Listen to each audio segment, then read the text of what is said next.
अस्सलाम वालेकुम प्यारे बच्चों और मोहतरम नाजरीन। मैं नरगिस शाहिद अहमद तुलवे मुखातिब हूँ अपने मनपसंद एजुकेशनल चैनल नरगिस तुलवे से। प्यारे बच्चों, आज हम जमात दहम की उर्दू की दरसी किताब से सबक नंबर 3 भोला, जिसके मुसन्निफ हैं राजेंद्र सिंह बैदी, इस उन्वान के तहत मालूमात हासिल करेंगे। पहली बात, इस उन्वान के तहत हम कुछ ज़रूरी बातों की जानकारी हासिल करेंगे। उर्दू की बयानिया असनाफ में सबसे ज़्यादा मकबूलियत अफसाने को हासिल है। अफसाना यानी क्या? अफसाना वो बयानिया तहरीर है जिसमें फ़न को मलहूज़ रखकर ज़िंदगी के ताल्लुक़ से किसी एक वाक़ये, तजुर्बे, एहसास और ख़याल को कहानी के पैराए में मुख्तसरन इस तरह बयान किया जाए कि कारी पूरी यकसोई और ज़हनी लगाव के साथ उसे पढ़ सके।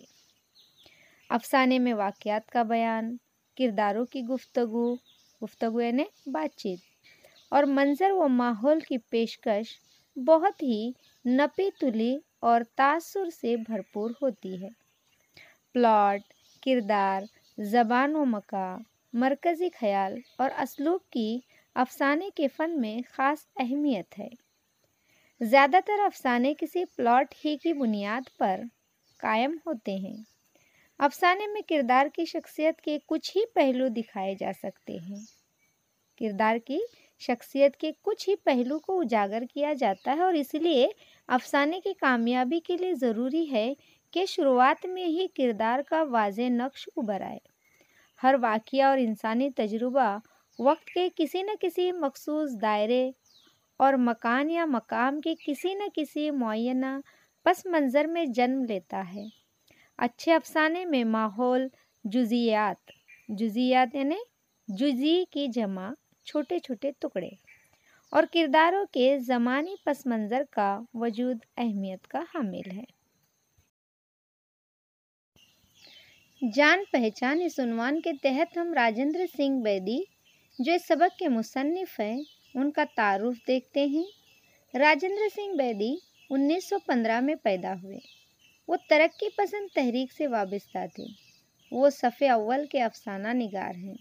अपने अफसानों के माहौल की मुसव्विरी में वो हकीकत निगारी से काम लेते हैं। उनकी कहानियों में किरदार को बड़ी अहमियत हासिल है। उनके हर किरदार और वाक़ये के पस मंज़र में कोई नफ्सियाती या जज्बाती उनसर कारफरमा होता है। दाना व दाम, ग्रहण, अपने दुख मुझे दे दो और हाथ हमारे कलम हुए उनके अफसानों के मशहूर मजमुए हैं। अफसाना भोला उनके मजमुए दाना व दाम से माखूज़ है, जिसके किरदार सादा दिल, भोले भाले और सीधे सादे हैं, और इसी की मुनासिबत से इस अफसाने का नाम भोला रखा है। राजेंद्र सिंह बैदी का इंतकाल 1984 को मुंबई में हुआ था। चलिए अब चलते हैं सबक की तरफ। मैंने माया को पत्थर के कूजे में मक्खन रखते देखा। छाछ की खटास को दूर करने के लिए माया ने कूजे में पड़े हुए मक्खन को कुएं के साफ पानी से कई बार धोया। इस तरह मक्खन के जमा करने की कोई ख़ास वजह थी? ऐसी बात उमूमन माया की किसी अजीज़ की आमद का पता देती थी। हाँ, अब मुझे याद आया, 2 दिन के बाद माया का भाई अपनी बेवा बहन से राखी बंधवाने के लिए आने वाला था। प्यारे बच्चों, यहाँ पर माया ये अफसाने का किरदार है। राजेंद्र सिंह बैदी कहते हैं कि माया जो है, छाछ से मक्खन को अलग करके कुएं के पानी से बार बार धोकर साफ कर रही थी, उसकी खटास निकाल रही थी और एक मिट्टी के बर्तन में रख रही थी। और ये बातें राजेंद्र सिंह बैदी देख रहे हैं। अब इस तरह से मक्खन रखना या मक्खन जमा करना, उसका कोई ख़ास वजह ज़रूर थी। ऐसी बात उमूमन माया के किसी करीबी, किसी अजीज़ के आने की खबर देती थी। फिर उन्हें याद आया कि 2 दिन के बाद माया का भाई अपनी बेवा बहन से। यहाँ पर जो माया किरदार है वो बेवा है और उसका भाई उसे मिलने के लिए, उसे राखी बंधवाने के लिए, रक्षाबंधन के त्यौहार पर उसे राखी बंधवाने के लिए खुद माया के घर आने वाला था। यूँ तो अक्सर बहनें भाइयों के यहाँ जाकर उन्हें राखी बांधती हैं, मगर माया का भाई अपनी बहन और भांजे से मिलने के लिए खुद ही आ जाया करता था और राखी बंधवा लिया करता था। राखी बंधवाकर वो अपनी बेवा बहन को यकीन दिलाता कि जब तक उसका भाई जिंदा है उसकी हिफाजत की जिम्मेदारी अपने कंधों पर लेता है। यूँ तो अक्सर जो है बहनें भाइयों के घर जाकर राखी बंधवाती हैं, लेकिन यहाँ पर ऐसा नहीं था। माया का भाई अपनी बेवा बहन से और अपने भांजे से मिलने के लिए खुद ही राखी बंधवाने के लिए माया के घर आया करता था।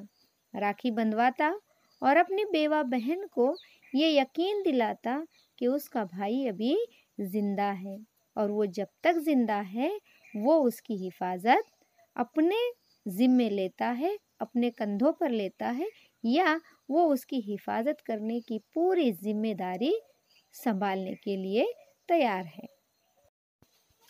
नन्हे भोले ने मेरे इस ख्याल की तस्दीक कर दी। तस्दीक करना, साबित करना, सच्चाई तस्लीम करना। गन्ना चूसते हुए उसने कहा, बाबा परसों मामू जी आएंगे ना? और मैंने जो सोचा कि माया का भाई आने वाला है राखी बंधवाने के लिए, तो इस बात की तस्दीक जो है नन्हे भोले ने कर दी। गन्ना चूसते हुए आया और उसने अपने बाबा से पूछा कि परसों मामू जी आएंगे ना? मैंने अपने पोते को प्यार से गोद में उठा लिया और मुस्कुराते हुए कहा, भोले तेरे मामू जी तेरी माताजी के क्या होते हैं? उन्होंने क्या सवाल किया भोले से कि तेरे जो मामू हैं वो तेरी माँ के या माताजी के क्या होते हैं? भोले ने कुछ तामुल यानी हिचकिचाहट के बाद जवाब दिया, मामू जी। उसने क्या कहा कि मेरे मामू जी मेरी माँ के भी मामू जी। माया खिलखिलाकर हंसने लगी। मैं अपनी बहू के इस तरह खुलकर हंसने पर दिल ही दिल में बहुत खुश हुआ। जैसे ही भोला ने कहा कि मेरे मामू जी मेरी माँ के भी मामू जी, ये बात सुनकर माया जो है खिलखिलाकर हंस पड़ी और उसे हंसते हुए देखकर उनका दिल जो है वो बहुत ही खुश हुआ। माया बेवा थी और समाज उसे अच्छे कपड़े पहनने और खुशी की बात में हिस्सा लेने से भी रोकता था। मैंने बारहा माया को अच्छे कपड़े पहनने, हंसने खेलने की तलकीन करते हुए समाज की परवाह न करने के लिए कहा था, मगर माया ने आज खुद अपने आप को समाज के रूह फरसा अहकाम के ताबे कर लिया था। अब माया जो है बेवा थी और बेवाओं के लिए समाज में कुछ अच्छी नज़र से नहीं देखा जाता। उन्हें अच्छे कपड़े पहनने, खुशी की बात करने, इधर उधर जाने आने, खुशियों में शामिल होने का कोई हक नहीं समझा जाता समाज में। लेकिन राजेंद्र सिंह बेदी कहते हैं कि मैंने हमेशा उससे कहा कि अच्छे कपड़े पहनो, हंसते खेलते रहो। हंसते खेलते रहने की तलकीन करना, समझाना। समाज की परवाह न करते हुए अच्छे कपड़े पहनो, हंसते खेलते रहो। मगर माया ने खुद यानी खुद से अपने आप को समाज के रूह फरसा रूह को तकलीफ देने वाला, तो तमाम अहकाम के ताबे कर लिया था। ताबे करना, पाबंद। इस तरह अपने तमाम अच्छे कपड़े और जेवरात की पिटारी एक संदूक में मुकफ्फल करके चाबी एक जोहर में फेंक दी थी। अब उसने क्या किया था, उसके अपने तमाम अच्छे कपड़े और जेवरात को एक संदूक में ताला लगाकर उस ताले की चाबी जो है पानी से भरे हुए एक घड़े में फेंक दी थी। माया ने अपने लाल को प्यार से पास बुलाते हुए कहा, भोले तुम नन्ही के क्या होते हो? भाई, भोले ने जवाब दिया। उसी तरह तेरे मामू जी मेरे भाई हैं। अब माया ने अपने बेटे को अपने पास बुलाया